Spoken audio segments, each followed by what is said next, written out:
Hey everyone, welcome to episode 3, where today we're going to talk a little bit about co-management, mostly because I want to set up the next few episodes to talk a bit about endpoint protection and device configuration with co-management. But I figured first we should do a primer on co-management for at least 5 minutes to explain what co-management is, how it works, and generally the concepts around co-management. We won't go into depth talking about enrollment methods and way to get into co-management and transitioning out of co-management, of course. It's a pretty complex subject. But this hopefully gives you the framework and the items you need to understand, what happens when a device goes into co-managed state and how you can affect that device. So first, let's start at sort of the first question, which is, what is co-management, right? So at its core, co-management is basically when a device is enrolled into Microsoft Intune and it has an active configuration manager client. Now, there's a lot of misconception sometimes around, do I need to deploy a co-management policy? How does that all affect? Is a device not in co-management until I deploy the policy? Essentially, how this works is whenever a device is both in Intune and in Configuration Manager, the Configuration Manager client notices this and it will put it into what we effectively call co-managed state, right? So that's a really important concept to understand. The second thing is that devices can enter this state a multitude of different ways, but the big thing here to remember is the device has the active configuration manager client on it, and the device has an active Intune enrollment, right? And another thing here that's commonly sort of discussed is, do I have to be in configuration manager first and then go into co-management or vice versa?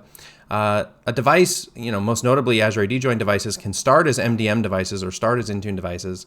And then once they have the configuration manager client installed, they go into a quote unquote co-managed state, right?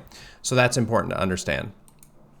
So effectively what happens when a device is co-managed is the configuration manager client sort of makes its presence known to Intune through a sort of mutually agreed upon attribute on the device, and we can go more into that at a different time. And that attribute is updated first to let Intune know that the client's there, and secondly to know which workloads, device configuration, endpoint protection, whatever, configuration manager is telling Intune to manage, right? And depending on the workloads, this changes the way that Intune will communicate with the device, right? And it'll also change the way the configuration manager deploys policy, requiring things like overriding baselines to apply even when co-managed devices, or even when devices are in a co-managed state is a perfect example of this. So remember last time we introduced this sort of pattern for Intune device check-ins: inventory, remediate, inventory. So let's apply this to the co-management concept and how co-management plays into this. So when we go into inventory, the first thing that gets back is, hey, what's your co-management state on the device, right? So are you co-managed? Are you not co-managed? And if the device is co-managed, then we ask ourselves a question, based on this state, what workloads should Intune deliver to the device? And this happens in our device check-in service inside of Intune. And that device check-in service sort of filters which workloads get applied in terms of policies or evaluating compliance, etc. Then this falls right back into the normal flow. Remediate, I send only the workloads that I should process based on that co-management state. And then inventory, did I send those correctly, right? So that's sort of how that works.